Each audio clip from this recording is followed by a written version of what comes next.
Au cœur du Morbihan verdoyant, sur la route des Ducs de Bretagne, au détour de ce joli pont à arcades, nous vous invitons à visiter l'atelier d'une femme qui voue une passion pour un métier ancestral méconnu. La magie de la lumière et la transparence s'offrent à nous. Et le diamant n'est pas son atout, mais son outil.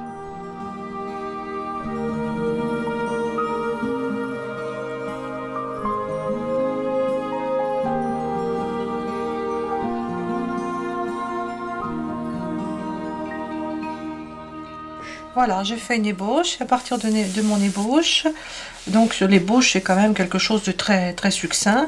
Et une fois que j'ai à peu près relativement compris ce que j'allais pouvoir faire, je commence à faire un dessin un petit peu plus construit, tout en réfléchissant à ma mise en plomb tout de suite.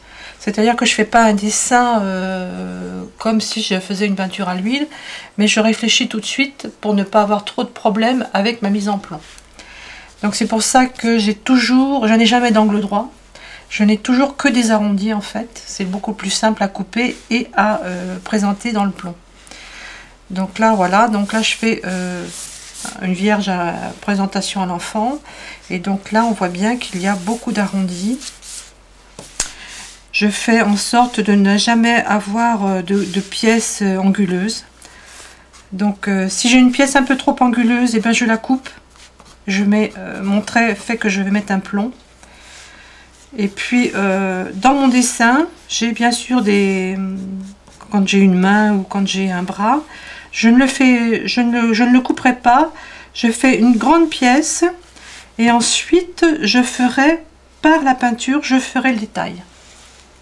Donc mes pièces sont relativement simples, et ensuite je fais par la peinture, je fais tous mes détails qui fait qu'on verra bien la main, on verra bien le visage, on verra bien le lange de l'enfant, les cheveux et la barbe par exemple.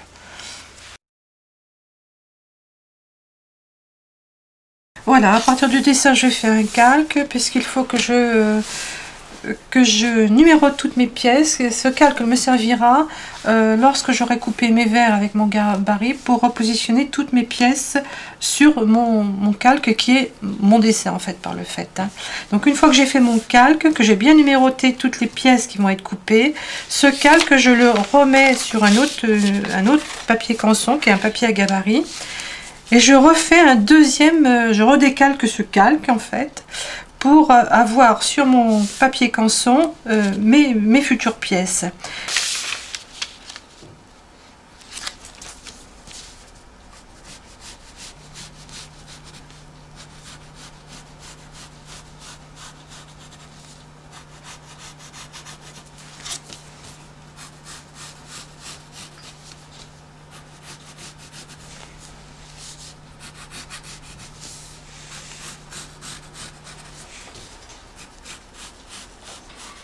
Donc mes futures pièces sont décalquées, je renumérote mes pièces, et ensuite je vais essayer de couper ces pièces avec ma paire de ciseaux 3 lames.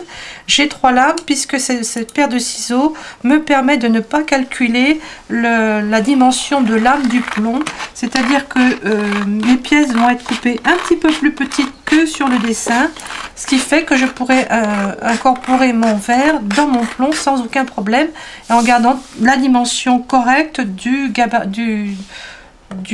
motif définitif.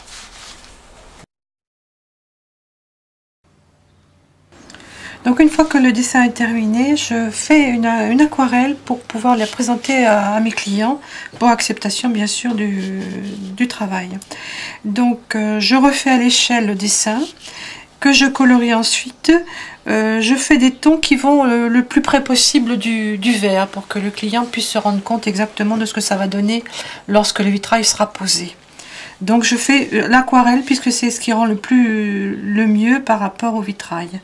Donc je leur fais les couleurs qui sont en principe à peu près demandées, et je leur propose pour acceptation bien sûr du devis.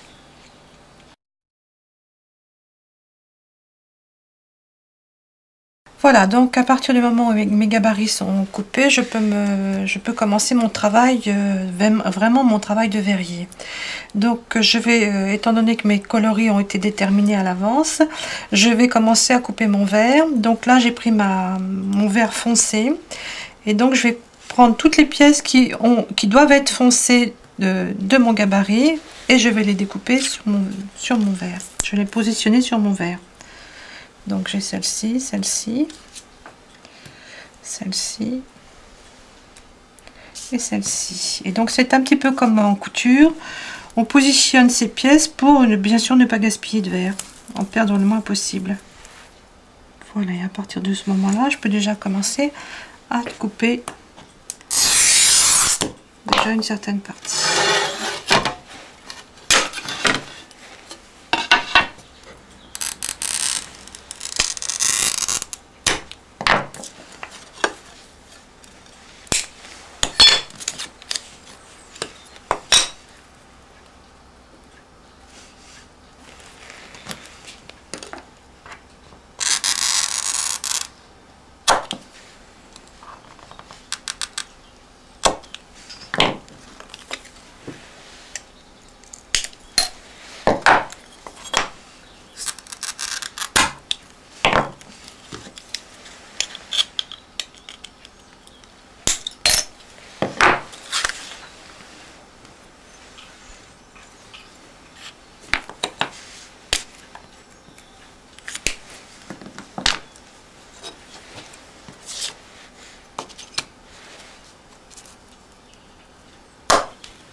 Donc à partir du moment où mes pièces sont coupées, la partie la plus intéressante pour un maître verrier, en fait, c'est la grisaille, c'est la peinture. Hein.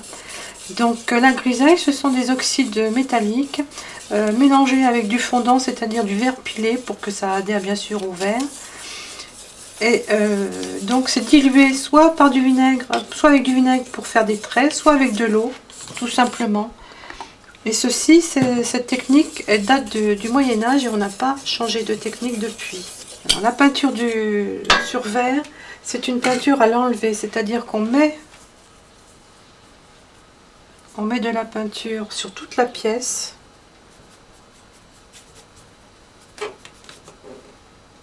On blairote la pièce pour bien... On la laisse sécher un petit peu et ensuite on enlève les parties qui doivent être les parties claires de la pièce, ce qui rend la profondeur du travail. Voilà, donc en fonction de l'effet désiré, soit on tapote pour enlever un petit peu de grisaille, soit on fait des traits, enfin on fait un petit peu les motifs qu'on veut.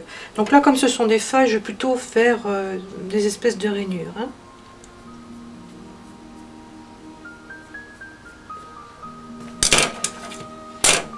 Et donc pour finir le travail,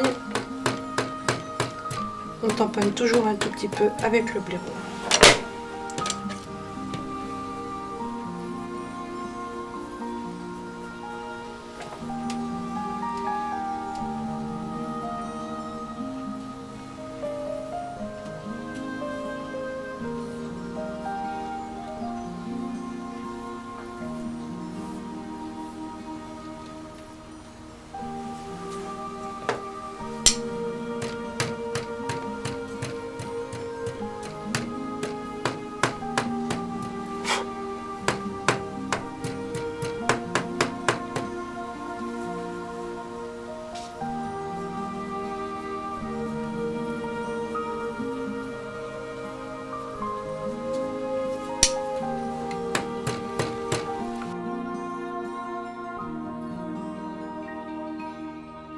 Je viens de finir de peindre cette pièce, donc je vais la passer au four pour qu'elle cuise à 630 degrés pour pouvoir ensuite la monter puisque la grisaille doit être fixée sur le verre.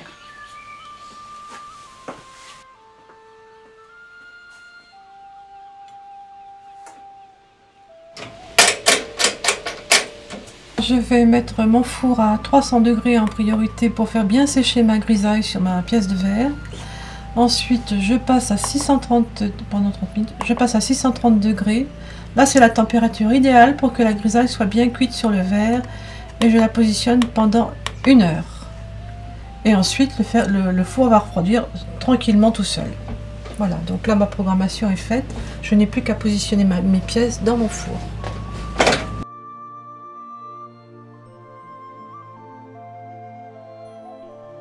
Sont peintes et cuites, je n'ai plus qu'à les assembler dans le plomb. Donc je prends mes barres de plomb qui sont comme ceci. Je suis obligée de les ouvrir pour pouvoir bien insérer mon verre dans mon plomb. Donc j'ai un petit outil tout simple.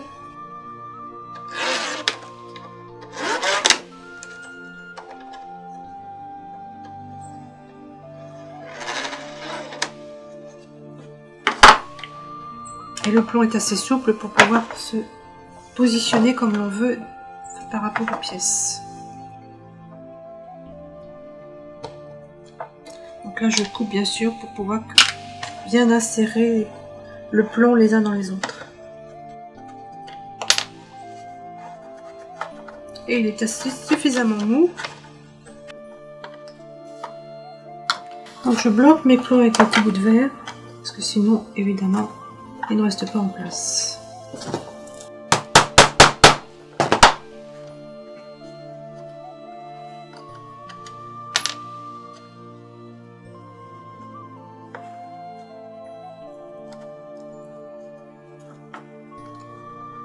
Donc je coupe bien sûr le plomb à la dimension de la pièce.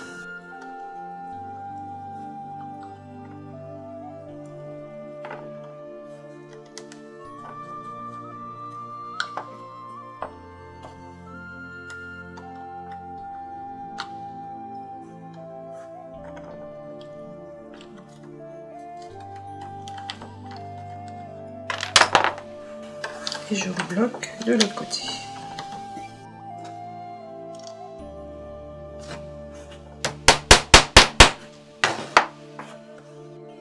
Voilà, donc une fois que j'ai bien mis mes verres dans mes plombs, il faut absolument que je rabatte mon plomb sur mon verre pour que tout soit bien maintenu et que le verre ne bouge plus.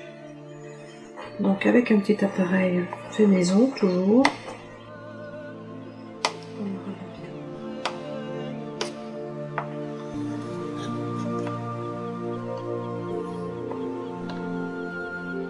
On fait bien toutes les parties pour que le plomb soit bien plat, pour bien le préparer à la soudure.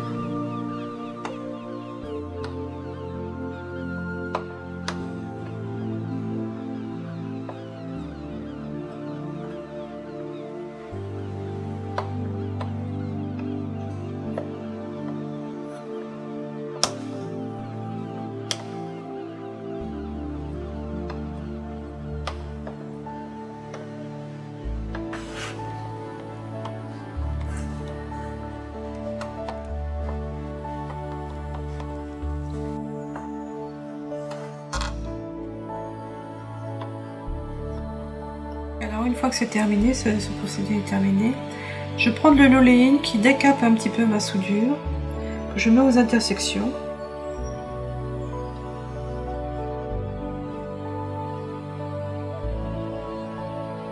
Voilà, j'en mets pas trop. Et ensuite je peux souder très facilement avec ma soudure qui est une soudure 60% plomb, 40% étain. Et donc ma soudure se fait aux intersections.